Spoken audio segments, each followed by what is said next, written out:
विद्यार्थी सहाय्यक समितीकडून पुण्यात आलेल्या शिक्षणासाठी मुलींसाठी एक वसतिगृह नव्याने उभारण्यात आलेलं आहे। खरं तर गरजू मुलींसाठी हे वसतिगृह असणार आहे, अतिशय कमी शुल्कात असणार आहे।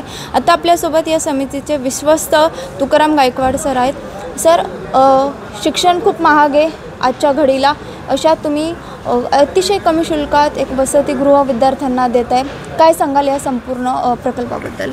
खरं म्हणजे तुम्ही म्हणता ते बरोबर आहे की पुण्यात आणि किंवा शहरामध्ये सगळीकडे शिक्षण खूप महाग आहे। बाहेरच्या हॉस्टेलच्या फीससुद्धा खूप मोठ्या वाढलेल्या आहेत। पण समितीचं काम हे गेली 70 वर्ष तळागाळातल्या विद्यार्थ्यांसाठी आहे आणि खेड्यातून येणाऱ्या विद्यार्थ्यांसाठीची ही सुविधा 1956 साली जी सुरू झाली, तर आमच्या असं लक्षात आलं की मुलींची संख्या, मुलींसाठी आपण हे वाढवावं। याचं रिझन असं होतं की शेतकऱ्यांच्या जवळपास खेड्यातून येणाऱ्या मुली चांगल्या कॉलेजला प्रवेश मिळाला पण समितीत प्रवेश मिळाला नाही तर पुण्याला पाठवत नाही आणि मग ते 11वी 12वी गावाकडे करून लवकरच त्यांची लग्न होऊन चांगलं कॅलिबर व्हायला जातं।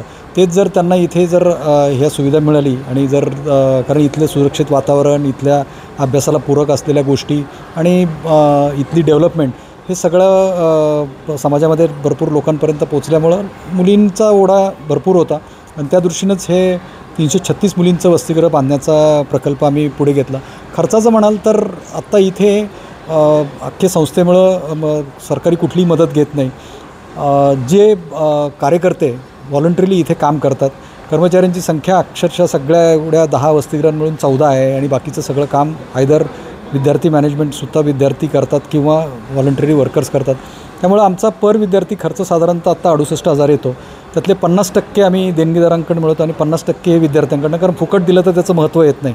पण खूप कमी याच्यामध्ये, आणि ते जे काही 34,000 आहेत विद्यार्थी जे फी भरतात तेही इथे अर्न अँड लर्नमध्ये, कमाव शिका योजनेमध्ये आमच्याकडे कंपल्सरीली करावी लागते आणि त्याच्यामध्ये ते कमावायची त्यांना संधी असते। आमचे कित्येक मुलं इथे आता इंजिनिअरिंग स्ट्रीमचीच आमच्याकडे जवळपास ओव्हरऑल 750 विद्यार्थी आहेत आणि ते वेगवेगळ्या इवन परदेशातल्या संस्थांचं सोशल मीडिया अकाउंट किंवा वेबसाईट डेव्हलपमेंटपासूनच्या गोष्टी करतात।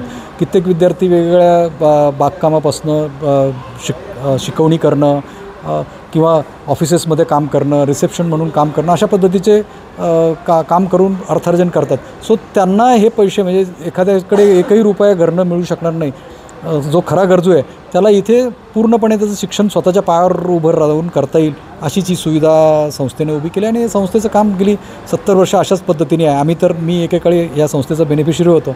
सो आमचं तर हे उत्तरदायित्व आहे आणि आमच्याकडे माझ्यासारखे जवळपास 40 माझे विद्यार्थी ह्या कामामध्ये आहेत। खूप चांगली समाजातली लोकं व्हॉलंटरीली याच्यासाठी योगदान देतात आणि त्यामुळेच इतक्या कमी खर्चात हे सुरू आहे। विद्यार्थ्यांना तुम्ही काय सांगाल जे या संस्थेची जोड इच्छित पाहतात किंवा शिक्षण घेण्यासाठी पुण्यात येतात पण खर्च भागवू शकत नाही? खरं म्हणजे आमच्याकडेच्या वसतिगृहांचं जे मॉडेल आहे त्याच्यामध्ये त्याची आर्थिक स्थिती नाही आहे, हा काही त्याचं म्हणजे हे असू शकत नाही, म्हणजे त्याचे लिमिटेशन्स असू शकत नाही। मी त्यांना एकच सांगू शकतो की ज्याला खरी इच्छा आहे आणि ज्याची परिस्थिती नाही त्याला आमच्या संस्थेची दारं नेहमी उघडी आहेत। आम्ही वेगवेगळ्या पद्धतीने विद्यार्थ्यांना मदत करतो। आमच्याकडे शिष्यवृत्तीसारखा प्रोग्राम पण असतो ज्याच्यामधनं इवन कर्जाऊ शिष्यवृत्ती, कर्जाऊ म्हणजे त्याच्याकडनं व्याज वगैरे घेतलं जात नाही, पण कॉलेजच्या फीसाठी पैसे नाहीत, पुढे ट्युशनसाठी पैसे नाहीत, तर तीसुद्धा सुविधा आत्ता दिली जाते आणि ज्यावेळेस तो नोकरी धंद्याला लागेल त्यावेळेस त्यांनी ती परत करावी अशी संकल्पना त्याच्यामध्ये आहे।